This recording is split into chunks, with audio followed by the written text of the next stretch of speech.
Welcome to this week's Tailboard on work practices.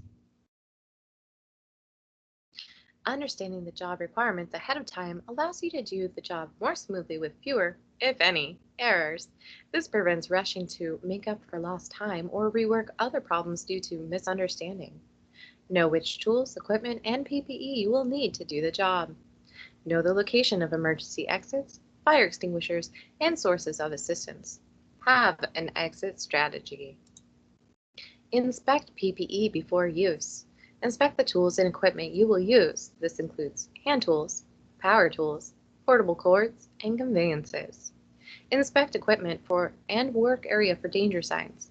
These can include unsafe working conditions, posted notices, and safety barriers. Inspect your methods as you work. Are you doing the job per specifications and standards? Are you using the right tools, materials, equipment, and methods? Are you doing the job safely? Inspect your work when you are done. Did you follow the NEC? Is the workmanship good? Did you put covers back in place? Did you clean up the area? There is no excuse for the typical eye injury. Simply wearing safety glasses would prevent it. Make this a standard practice. Before starting any task, assess it for the required PPE. For example, will you need a fall restraint? Use PPE to safeguard your coworkers. Remind them if they're not wearing the correct PPE. Use the right tool for the job. Inspect tools before use. Clean tools after use. Store tools to minimize damage. Avoid confrontations with criminals by using the proper anti-theft measures when leaving tools in a vehicle or on a job site. Know which energy sources can provide power to the equipment that you are conducting work on. Lock them out and tag them out unless you need the equipment energized to do the work or because energization is an operational requirement. When you de-energize equipment, apply ground so a misapplied incoming energy source cannot energize the equipment until you remove the ground and authorize return to service. Use adequate shielding and guards to reduce exposure to energy sources. For example, use a rubber blanket on adjacent gear if you must work high in an open switchboard.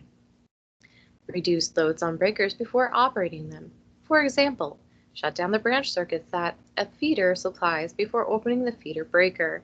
The more the load that breaker is under, the higher the risk for an arc flash. Follow procedures. If the procedure is wrong, let your foreman know why and what the change needs to be. Don't just ignore a procedure. Use good workmanship. Yes, this improves the perceived quality for your company.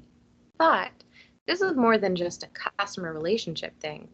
Pride in workmanship reinforces attention to safety. Be neat. Keeping your work area clean and organized has many benefits.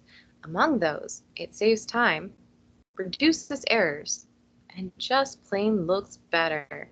And it improves safety dramatically. Part of this is physical, for example, not having slipping hazards.